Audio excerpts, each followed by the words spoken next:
All right, so we've gone over logs and exponentials. That's what we did last unit. Now we're going to get into graphing exponentials. Now I'm just going to tell you right now this unit is going to be a little bit harder than our past units have been. Think back to when we were graphing sine, cosine, and tangent. That's how this unit is going to be. And if you did not do well on that test, you need to, this test is very, very similar. It's going to be, you have to graph it and stuff. So you need to really be on top of it for this unit. Okay, that's just going forward from now. You need to know that this is a little bit harder unit, especially then compared to our last one. Okay, let's just get into this. So an exponential, the parent function is f of x equals b to the x power, where b is just some number.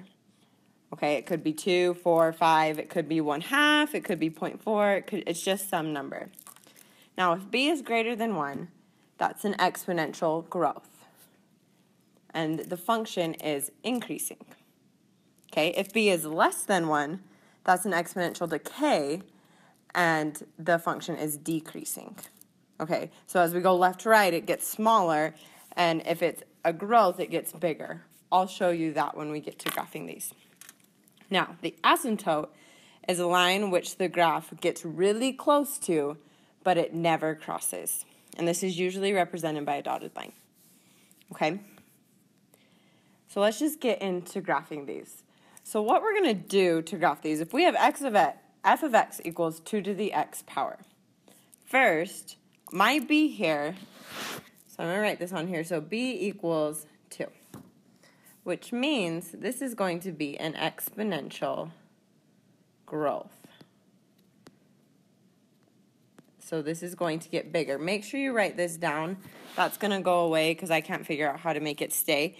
But so if b equals 2, that's greater than 1, which means this is going to be an exponential growth. Okay? Now the way we're going to do this is you're going to draw a t-table. And the left side's x, the right side's y. Your x's will always be -2, -1, 0, 1, and 2. Now I'm just going to plug those numbers in for x. You can use your calculator to figure out what my y values are. So 2 to the -2nd power is 0.25. So my y value is 0.25 right there. 2 to the -1st power is 0.5. So my y value is 0.5. 2 to the 0 power, anything to the 0 power is 1. So that is 1. 2 to the 1st power is 2, so that's 2, and 2 squared is 4. So there's 4. Then we're just going to graph these points. So at -2, it's 0.25, -1 is 0.5, 0, 1, 1, 2, and then 2, 4. Once you have those 5 points, you get a general shape of this graph. We can just draw our arrows. Okay? So that bottom one is just going to go right along the x-axis. It does not cross the x-axis. Then the top one just goes up forever. Okay? Now the domain is your x values. Domain is always, always x values. Here, so that's left to right, we're going to go from -infinity clear to positive infinity. So that's -infinity to positive infinity. My range, the smallest y value this ever gets close to, is 0, so that's going to be 0 to infinity. So domain, I want you to write this down too. Domain is left to right.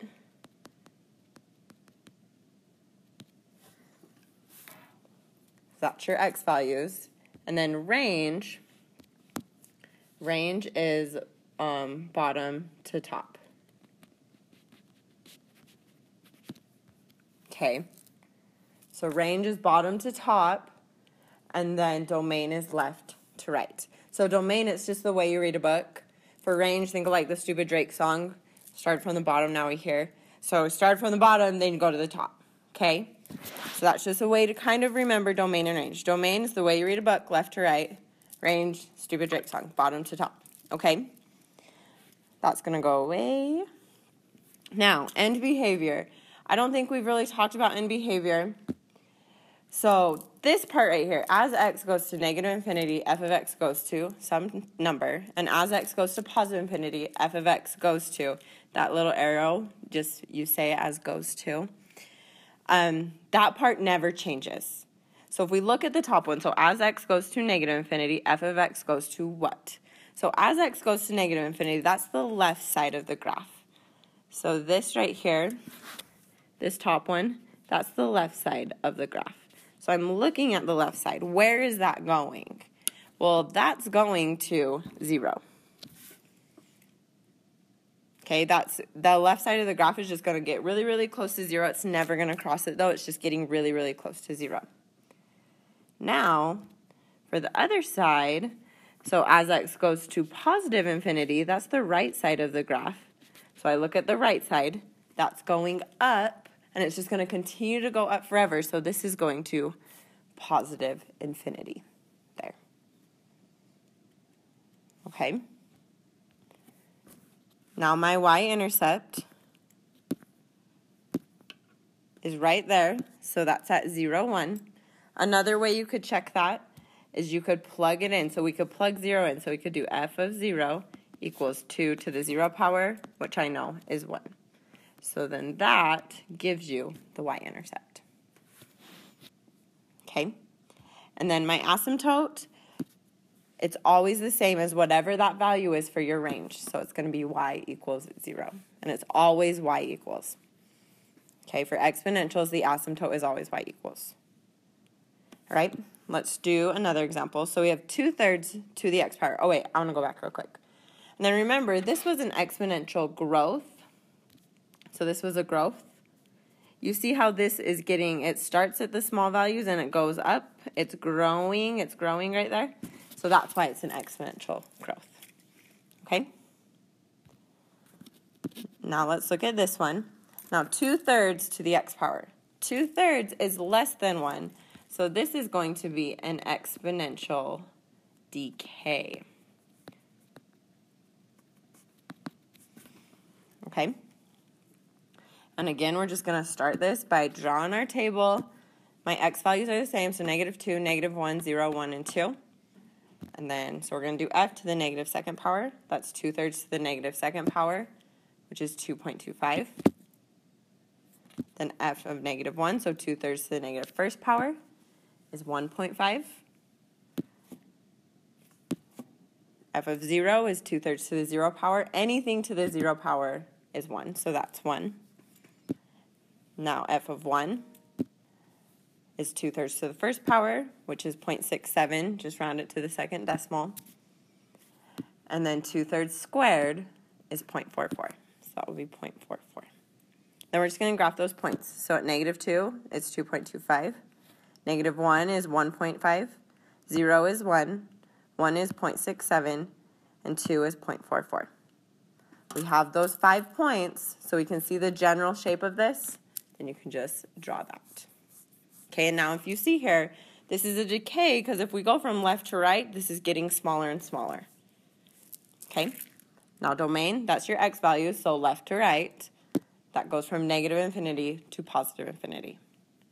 Range, your y values from the bottom to the top, so that's going to be 0 to infinity. Now end behavior, so as x goes to negative infinity, f of x goes to what? And as x goes to positive infinity, f of x goes to what? So the negative infinity, that's the left side of the graph. So that's this part. That is going towards positive infinity. Now, as it goes to positive infinity, that's the right side. So I'm looking at the right side of the graph. That goes to 0. Okay? Now my y-intercept here is 0, 1. You could have also plugged in 0 for x and you would have gotten 1.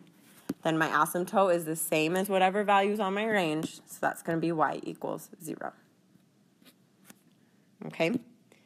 Let's do one more. So we have 5/2 to the x power. Now 5/2, it's a fraction, but 5/2 is greater than 1. So this is going to be an exponential growth. This will be a growth. Make sure you're writing those somewhere. I forgot to. Okay.